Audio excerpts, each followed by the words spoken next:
지난번에 솔로몬에 대해서 이야기한 적이 있었어요. 자, 다윗의 아들 솔로몬이 하나님의 은혜로 굉장히 큰 은혜, 부와 명예를 얻었어요. 그래서 이 솔로몬이 젊었을 시절에는 굉장히 하나님 보시기에 합당한 사람이었지만 이제 왕 노릇을 오래 하면서 점점 죄 지으면서 하나님의 은혜가 막히게 됩니다.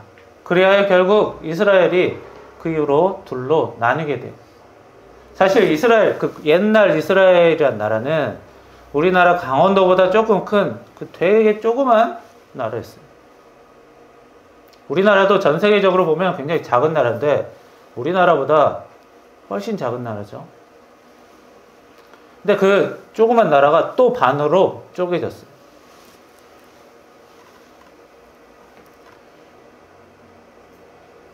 그리고 나서 이제 북쪽 이스라엘은 죄의 길을 계속 가다가 결국 없어져 버립니다. 그리고 남쪽 이스라엘은 이제 흔히 남유다라고도 하는데 남쪽 유다도 사실은 사라집니다. 사라져 버렸다가 다시 재건이 돼요. 하지만 그렇게 사라지기 전에 하나님께서 그냥 사라지게 냅두시지 않습니다. 기회를 주세요. 설득을 하시고 경고도 주세요. 선지자들을 보내서 죄 그만 짓고 돌이켜라 이야기를 하십니다. 자, 선지자 중에 대표적인 사람들 엘리야가 있고 이사야가 있어요. 그런데 엘리야가 있으면 또 엘리사도 있죠. 성경에 보면 인물들의 이름이 비슷비슷한 사람도 있고 이름이 같은 사람도 많아요. 예를 들어 영어로 메리라고 하는데 우리가 흔히 마리아라고 하죠. 예수님의 어머니 마리아. 그런데 또 막달라 마리아가 있습니다. 막달라 마리아는 누구냐면 예수님의 예수님을 이렇게 따르는 사람들 중에 한 명인 제자 막달라 마리아가 있어요. 막달라는 이제 출신 지역이에요.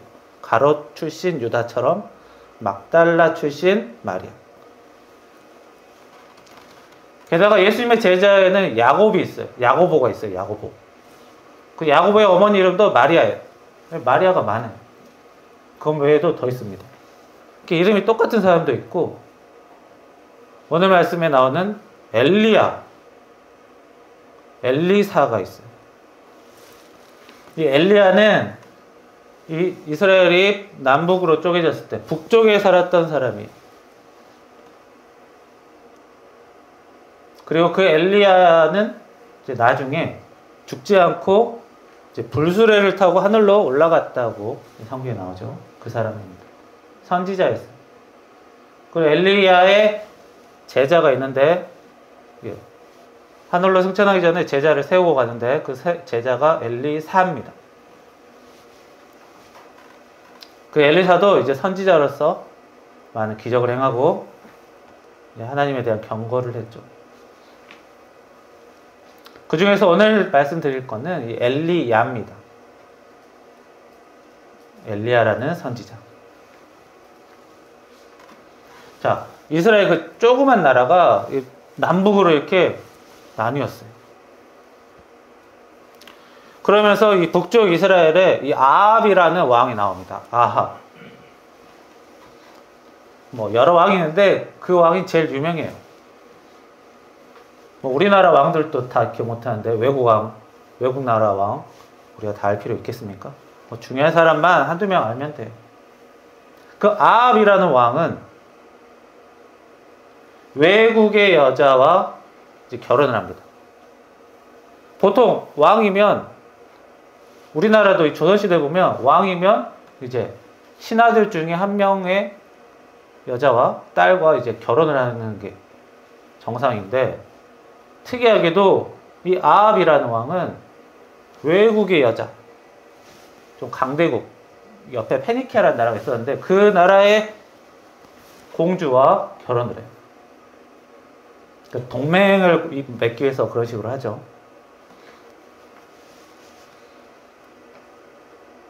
서로 사돈이 되면 그나마 이제 전쟁할 일이 많이 줄어드니까. 그런데 그 아합 왕의 아내는 이제 이세벨이라는 여자입니다. 근데 아합이라는 왕과 이세벨이 만나서 이제 왕은 아합이에요. 근데 이 이세벨이라는 여자가 굉장히 드세인 건지 정치를 잘한 건지 아합 왕을 가지고 놉니다. 실제로 실제 왕은 이세벨이 되는 거예요.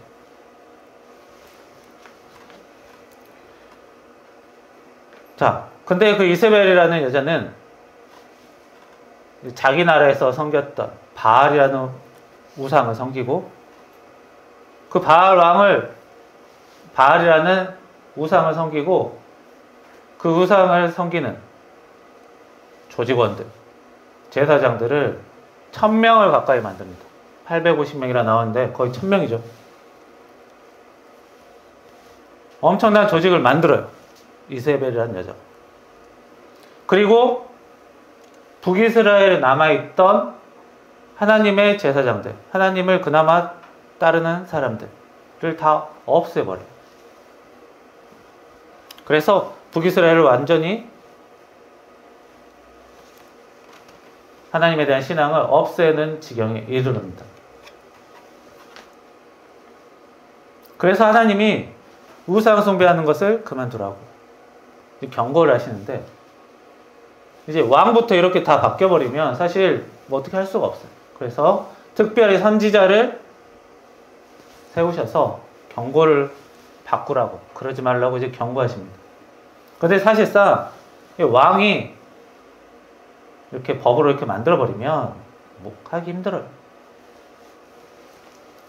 하지만 그런 와중에도 이 엘리야라는 사람이 선택을 받고 왕에게 경고를 하라고 합니다. 뭐라고 하냐면, 자, 아합 왕에게 딱 갑니다. 그리고 왕에 가서 앞으로 이 나라에 가뭄이 있을 것이다. 가뭄이 있다는 건 뭐예요? 먹고 살 게 없으면 나라가, 국민들이 죽고 자기도 죽는 거죠. 이 나라에 비가 안 내린다. 이 나라가 어려워진다고 말합니다. 그 당시에는 이 왕이 비가 안 오면 책임을 져야 돼요. 솔직히 비가 내리고 안 내리고 왕 탓은 아니지만, 왕이 그냥 명패만 가지고 있는 게 아니에요. 국민의 삶이 위협받으면, 생존하지 못하면 책임을 져야 됩니다. 자, 이런 위험한 경고를 해요, 왕한테. 자, 아무리 선지자라도 왕이 쟤 잡아서 가둬라 하면 끝나는 거예요.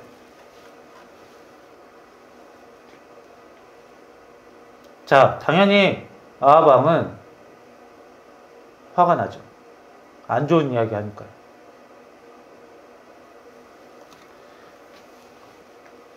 그래서 하나님은 엘리야에게 나라를 떠나라고 이야기합니다.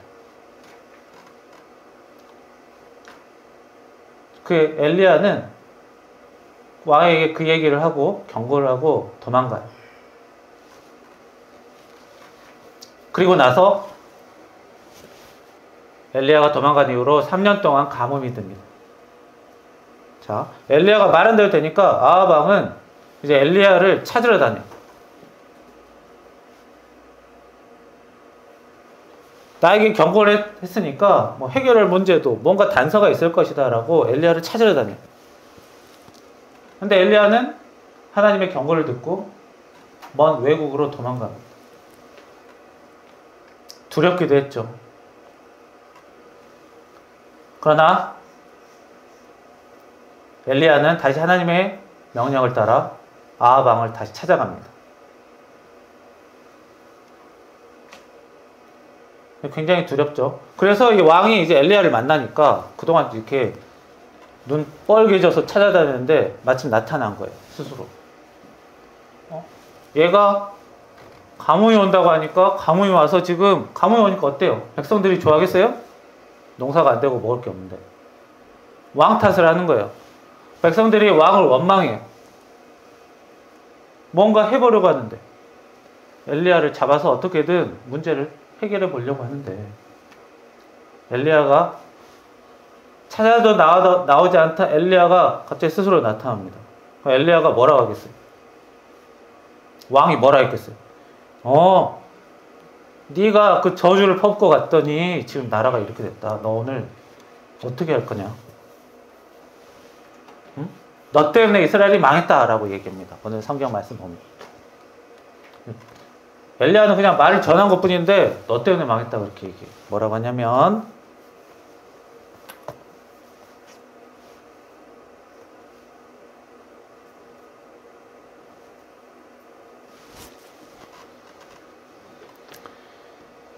말 그대로 이스라엘이 너 때문에 위험에 처했다 라고 말이죠. 그러니까 엘리야가 그렇지 않다. 오히려 너 때문에 왕 때문에 이렇게 됐다라고 되돌아요. 자, 가뜩이나 왕이 화나는데 왕에게 되돌았습니다. 그런데 엘리야가 왕에게 제안을 합니다. 왕 때문에 이렇게 된 건지 아닌지 내가 증명을 해보이겠다. 왕이 우상숭배 섬기면서 이렇게 된 것을 내가 증명하겠다. 어떻게 증명하겠다고 하냐면 이제 그 아합 왕의 여왕 이세벨이 이제 하나님에 대한 제사장들을 다 억압하고 지금 이제 하나님을 대변하는 제사장은 엘리야 혼자예요. 그리고 약 1000명 가까이 되는 바알 제사장들이 있습니다. 그 바알 제사장들을 갈멜산에 모이게 합니다. 그리고 양쪽에 제사를 드려서 맑은 날에 원래 제사를 드리면 어떻게 드리죠? 제물을 제단에 올려놓고 불을 붙이죠. 그러면 그 제물이 하늘로 올라가는 거예요. 근데 불을 붙이지 않고 하늘에서 저절로 불이 붙는다면 그것은 신이 응답한 것이다. 이걸로 대결하자는 거예요. 그러니까 사람이 할 수 없는 일로 오직 신이 할 수 있는 일로 승부를 내자고 합니다. 그래서 아합 왕은 거기에 응합니다. 왜냐하면 자기도 증거가 필요하니까. 게다가 우리 쪽은 1000명이 되고 저쪽은 1명밖에 없으니까. 그러나 그래서 오늘 말씀 보면 38절에 하나님의 불이 내려서 그 재물을 태운지라 라고 나오죠. 그리고 이세벨 쪽은 아무 일도 일어나지 않았던 거예요. 자기 말을 증명하게 된 거예요. 그래서 그걸 본 이스라엘 백성들, 북이스라엘 백성들이 그동안 바알을 섬겼던 그 이스라엘 백성들이 이제 깨달아요. 여호와 그는 하나님이시로다. 진정한 신은 하나님이시구나. 깨닫게 돼요. 이제 깨달으니까 어때요? 저 바알 선지자들은 다 가짜였구나. 우리가 속았구나. 알게 된 것입니다. 자, 이제 아합 왕은 어떻습니까? 직접 눈으로 증거를 보니까 할 말이 없어요. 기가 죽습니다. 백성들이 이세벨 측 제사장들을 다 해치웁니다. 그런데 그 이세벨이라는 그 여왕은 정말 보통 여자가 아니었어요.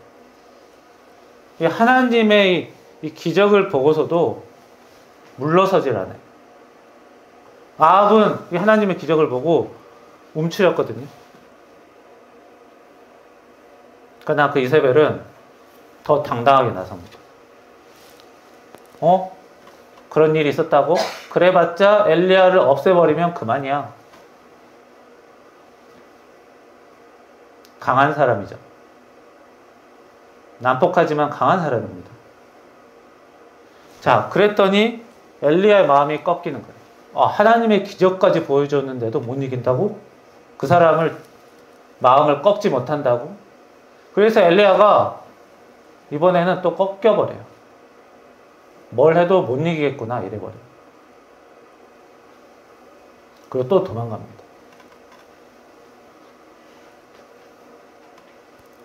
하지만 나중에 또 하나님께서 다른 세력을 통해서 그 왕자를 바꾸시죠. 그래서 이 엘리야라는 선지자, 담대할 때는 담대하지만 약할 때는 또 약한 모습을 보였던 사람의 모습을 이렇게 보여주고 있어요. 하지만 이 엘리야는 결국에는 실패했죠. 하나님의 말씀을 전했지만 죄에서 돌이키라고, 우상 숭배하지 말고 사람끼리 다투는 것, 괴롭히는 것 하지 말라고 했지만 실패하고 말았습니다. 자, 그만큼 하나님께서는 이 사람이 죄악의 길에 들어섰을 때 벌을 주기도 하고 경고를 하시기도 하고 이런 길들을 먼저 제시를 하세요. 그래서 엘리야 같은 사람, 자꾸 안 좋은 소식 듣죠. 지금 우리가 빨리 잘못된 짓을 버려야 한다. 그런데 이런 이야기를 하는 것은 하는 사람도 싫고 듣는 사람도 싫습니다. 가정에서도 그렇죠. 가정에서도 필요해서 하는 잔소리지만 잔소리 하는 사람도 좋지 않고 잔소리 듣는 사람도 좋지 않아요.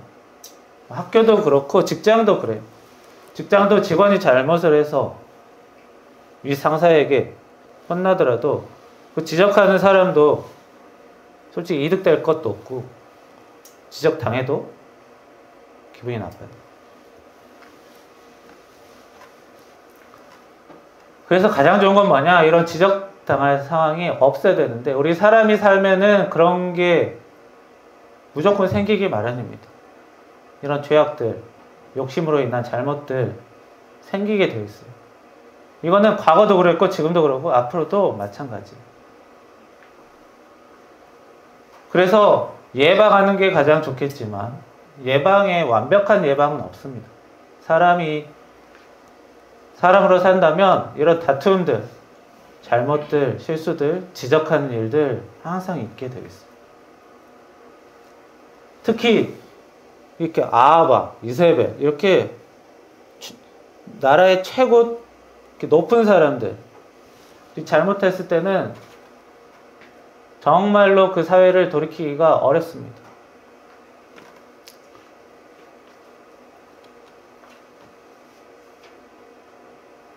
하지만 가장 중요한 것은 백성들이 하나님에 대한 신앙을 잃었다는 게 가장 크죠. 하나님의 신앙을 잃지 않았어도 이렇게까지 심한 처참한 결과를 얻진 않았을 거예요. 자, 하나님은 이런 선지자들에게 특별한 능력을 주시고 보여주시면서 그들을 위로하고 격려했지만 사실상 역부족이었습니다. 우리 사람은 자기 잘못, 경고, 비난받으면 기분이 나빠집니다. 그래서 약간 사람이 이 감정 때문에 어렵거든요. 그래서 내가 좀 어떤 사회 지도자급을 되고 싶다, 관리자급이 되고 싶다라고 하면 이 감정을 좀 다스려야 돼요. 이 감정에는 좋은 감정이 있고 나쁜 감정이 있죠. 기분이 좋은 거는 딱히 그렇게 중요하진 않아요. 문제는 기분이 나쁜 건데 상대방이 나를 비난하거나 뭐 조언을 하거나 기분 나쁘게 했을 때 거기에 쉽게 반응하고 쉽게 흥분하는 것을 조절할 필요가 있어요. 특히 어떤 조직의 관리자가 될수록 그래야 합니다. 예를 들어 상대방이 내 부모에 대한 욕을 했다, 자식에 대한 욕을 했다, 그런 걸 하더라도 거기에 그냥 있는 그대로 받아들이고 화내기보다는 상대방이 나를 일부러 욕보이려고 흥분하게 만들려고 하는구나, 이런 정도 생각하면서 흥분하는 것을 조금씩 막아야 돼요. 물론 그러면 좀 삭막해질 수가 있긴 해요. 감정에 대해서 삭막해질 수는 있는데 약간 윗자리에 가려고 하는 욕심이 있는 사람이라면 그럴 필요가 있습니다.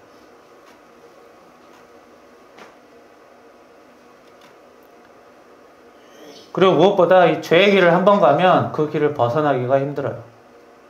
이스라엘 백성들이 한번 죄의 길을 가다 보니까 잘 안 돌아오는 거예요. 사실 경고를 하더라도, 좋게 말해도 경고를 하더라도 잘 안 돌아요.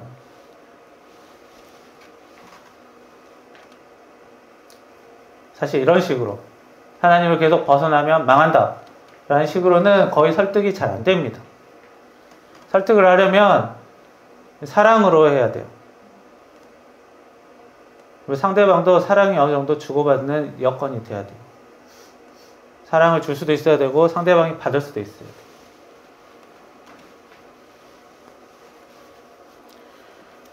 갈수록 우리 사회가 삭막해지는 거예요.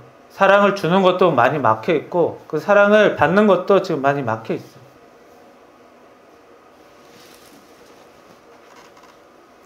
하나님께서 우리에게 사랑을 주시고 은혜 주시고 우리 사람이 그 은혜를 또 잘 받아야 됩니다. 하나님 은혜 주셔도 제대로 못 받을 때도 많아요. 그래서 우리 기독교인이 이 죄의 길에서 너무 익숙해지지 않아야 하고 사랑을 잘 주고받을 수도 있어야 합니다. 이 죄의 길에 한번 들어가면 거기서 나오기가 굉장히 힘들기 때문에 자신의 죄를 항상 점검하고 회개하는 길로 살아야 돼요. 그래서 우리가 항상 예배 때 회개의 기도를 찾는 거예요. 사실 이 엘리야가 이렇게 가서 경고했던 거 망하기를 바라서 그런 게 아니에요. 자기 말도 아니고 하나님이 시켜서 한 말이에요. 그래서 요즘 시대에는 이런 말 함부로 하면 안 돼요. 요즘 시대에는 뭐 나라가 망한다 이런 얘기를 특히 성직자들이 함부로 해서는 안 됩니다. 이건 하나님이 특별히 이렇게 얘기하라고 명령하셨기 때문에 하는 거지, 기본적으로 성직자는 하나님의 은혜와 사랑을 얘기하는 거예요. 왜냐하면 그리스도의 복음이 우리를 사랑하셨기 때문에 그걸 전하라는 거잖아요. 은혜 더 받아가라고, 영원 받으라고 하는 거죠. 하나님께서 이런 엘리야 같은 선지자 보내는 것도 너희 망해라 라고 보낸 게 아니라 망하는 길에서 벗어나라고, 죄짓지 말고 다시 은혜의 길로 가라고 이야기한 거예요.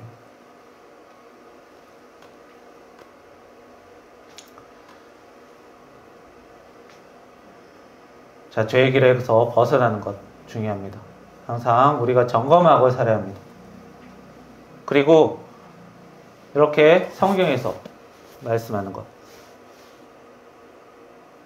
자기의 잘못 때문에 경고나 비난받을 때 기분 나쁘더라도 어느 정도는 우리가 받아들일 수 있어야 돼요.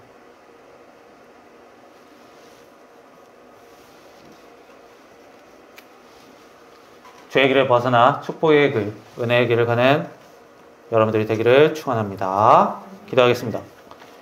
살아계신 하나님, 오늘 엘리야 선지자의 일화를 통해 저희들 죄의 길에서 벗어나는 것, 우리가 자기의 잘못을 깨닫고 아는 것이 굉장히 어려운 일임을 알았습니다. 그러나 조금씩 해나갈 수 있게 도와주시고 조금씩 죄의 길에서 벗어나 변화하는 저희들, 은혜의 길로 돌이키는 저희들이 되게 하시고 축복의 길, 은혜의 길을 가는 우리들 되게 인도하여 주옵소서. 예수님의 이름으로 기도합니다. 아멘.